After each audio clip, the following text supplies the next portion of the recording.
Hello viewers, எல்லோரும் எப்படி இருக்கீங்க? எனக்கு சப்ஸ்கிரைப் பண்ணுங்கள், நிர்மலா சேனல் இருக்கும். நான் இன்றைக்கி வீடியோவில் வந்து பானிபூரி செய்து காட்டுறேன். பானிபூரியும் தஹி பூரி அதிலே ஸ்டஃப் பண்ணி உள்ளத நம்ம க்ரீன் சட்னி, ஸ்வீட் சட்னி எல்லாம் எப்படி செய்கிறதுன்னு அளவோடு சொல்கிறேன். கண்டிப்பாக வீட்டில் செய்து கொடுங்க, குழந்தைங்க நல்லா என்ஜாய் பண்ணுவாங்க. ஹாலிடேஸ்லாம் கண்டிப்பாக செய்யலாம். வாங்க வீடியோக்குள்ளே போகலாம்.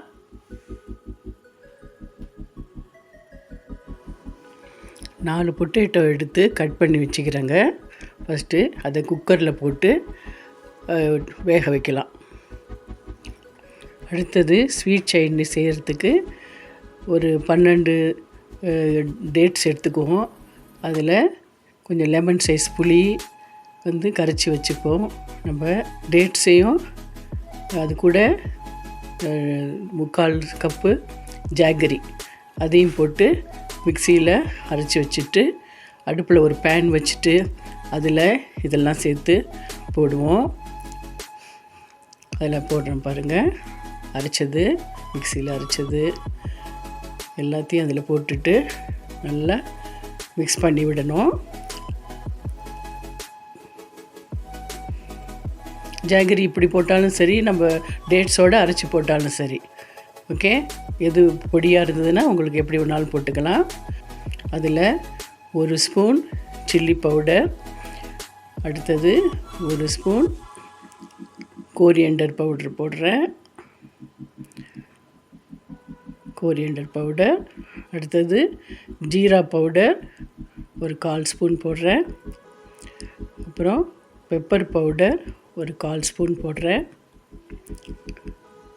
கரம் மசாலா ஒரு 1/4 ஸ்பூன் போடுறேன். அப்புறம் பெருஞ்சீரகம் சொல்லுவோம்ல, ஃபெனல் பவுடர் வந்து ஒரு 1/4 ஸ்பூன் போடுறேன். அப்புறம் ஜிஞ்சர் இல்லைன்னா சுக்குப்பொடி தான் நம்ம வச்சுருப்போம்ல, அதில் ஒரு 1/4 ஸ்பூன் எல்லாத்தையும் போட்டுட்டு நல்லா மிக்ஸ் பண்ணி விடுவோம். உப்பு வந்து உப்பு கொஞ்சம் போட்டுக்குவோம், 1/4 to 1/2 ஸ்பூன் வரைக்கும். எல்லாத்தையும் மிக்ஸ் பண்ணி நல்லா கலந்து விடுவோம். அது வந்து கெட்டியாகிற வரைக்கும் கொஞ்சம் அடுப்பில் வச்சு நம்ம கிண்டிட்டு தான் இருக்கணுங்க. அது கொஞ்சம் திக்காக வரணும். எல்லாம் ஸ்வீட் சட்னி கொஞ்சம் திக்காக இருக்கும் இல்லைங்களா, அதெல்லாம் போட்டுட்டு நல்லா கொஞ்சம் கெட்டியாகிற வரைக்கும். ஏன்னா ஸ்வீட் சட்னி கொஞ்சம் தான் விடுவோம் இல்லையா, ஒரு ஸ்பூனு ஒரு பானிபூரிக்கும். ஸோ அதனால் கொஞ்சம் திக்காகிற வரைக்கும் நம்ம அடுப்பில் வச்சு கிண்டிட்டு விட்டுப்போம். அடுத்தது க்ரீன் சட்னி செய்கிறதுக்கு ஒரு கட்டு நம்ம ஒரு பஞ்ச் சொல்லுவோம் இல்லையா, கோரியண்டர் லீவ்ஸ் எடுத்துக்குவோம். ஒரு பஞ்ச் வந்து மின்ட் லீவ்ஸ் எடுத்துக்குவோம். அதை புதினா ஒரு கட்டு, கோரியண்டர் லீவ்ஸ் கொத்தமல்லி தழை ஒரு கட்டு எடுத்துக்கலாம். அது கூட 2 லெமன் ஜூஸ் கலந்துக்கலாம் கட் பண்ணி. ஒரு 3 க்ரீன் சில்லி எடுத்துக்கலாம், பச்சை மிளகாய் 3. ஒரு சின்ன பீஸு ஜிஞ்சர், இஞ்சி வந்து ஒரு சின்ன பீஸ் எடுத்துக்கலாம். அதுக்கு தகுந்த சால்ட் போட்டுட்டு அதையும் சேர்த்து மிக்சியில் நல்லா அரைச்சிக்கலாம், கொஞ்சம் தண்ணி விட்டு. சில பாக்கெட்டில் வந்துங்க உங்களே பானிபூரிக்கு அந்த பாக்கெட்டில் மசாலா வச்சு கொடுப்பாங்க. அந்த பாக்கெட்டை எடுத்து நம்ம ஒரு தனியாக நம்மளே பண்ணிக்கலாம். ஒரு பாத்திரத்தில் போட்டு அதில் நிறைய தண்ணி விட்டு எவ்வளோ வேணுமோ திக்காக தண்ணி, உங்களுக்கு எவ்வளோ தண்ணி தேவையோ அதை விட்டுக்கலாம்.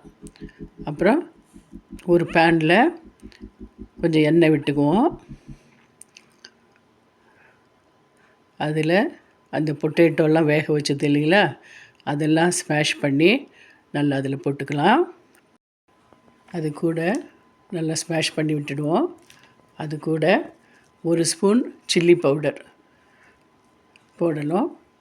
1/4 spoon turmeric powder, coriander powder 1 spoon,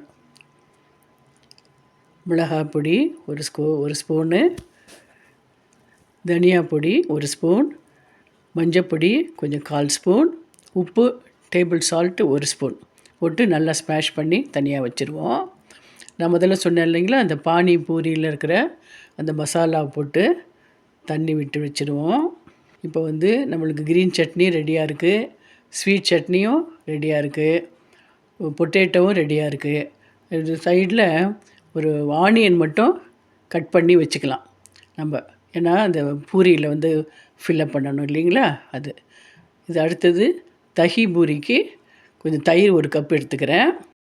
அது கூட 1 கப்பு தண்ணி விடுறேன். கொஞ்சம் தண்ணியாக வேணும்னா இன்னொரு கப்பு கூட தண்ணி விட்டுக்கலாம் நீங்கள். அதை விஸ்க் வச்சு நல்லா மிக்ஸ் பண்ணலாம். சால்ட்டு 1/4 ஸ்பூனும் சுகர் வந்து 3 ஸ்பூன் போட்டு நல்லா கலக்கிடுவோம். பாருங்கள், இந்த அளவு தண்ணியாக இருக்கணும். நான் 2 கப்பு தண்ணி விட்டுருக்கேன்னு நினைக்கிறேன். இப்போ potato, sweet chutney, green chutney, பானி, அதோட பானி அந்த கவர்லேயே கொடுத்துருக்காங்கள்ல அது. தஹி பூரிக்கு தயிரும் பண்ணி வச்சுருக்கேன். இப்போ ஒரு பிளேட்டில் அது நடுவில் மட்டும் ஹோல் பண்ணி, சிலது பெருசாக வந்துடும், ஓகே பரவாயில்ல, அது மாதிரி ஹோல் பண்ணிவிடுங்க. அது பண்ணி காட்டுறேன் பாருங்கள். Green chutney, sweet chutney, onion வந்து பொட்டேட்டோ மேலேயே ஆனியனும் ஃபில்லப் பண்ணிக்கணும். இது ஒரு தஹி பூரிக்காக போட்டிருக்கேன். அதான் உங்களுக்கு வந்து தெரியல, ஃபில்லப் பண்ணுறதுக்கு பொட்டேட்டோ, அதுக்கு மேலே ஆனியன், அப்புறம் க்ரீன் சட்னி, அப்புறம் ரெட் சட்னி, அதான் ஸ்வீட் சட்னி, அதுக்கப்புறம் இந்த பானி வந்து தண்ணியாக இருக்கும் இல்லைங்களா, அதை மேலே ஊற்றிக்கலாம். தஹி பூரிக்கு தயிர் இதெல்லாம் போட்டுட்டு தயிர் மேலே விடணும். அந்த பானியை கடைசியில் ஊற்றிட்டு கூட சாப்பிடலாம். அது நல்லா தண்ணியாக இருக்கணும், அப்போ தான் நம்ம தண்ணியோட நல்லா சாப்பிட முடியும். திரும்ப எல்லா இதுவும் போடுறேன், சட்னியெல்லாம். இப்போ தஹி பூரிக்கு அது மேலே தயிர் போட போகிறேன் கடைசியாக. உங்களுக்கு எவ்வளோ வேணுமோ போட்டு சாப்பிடலாம்.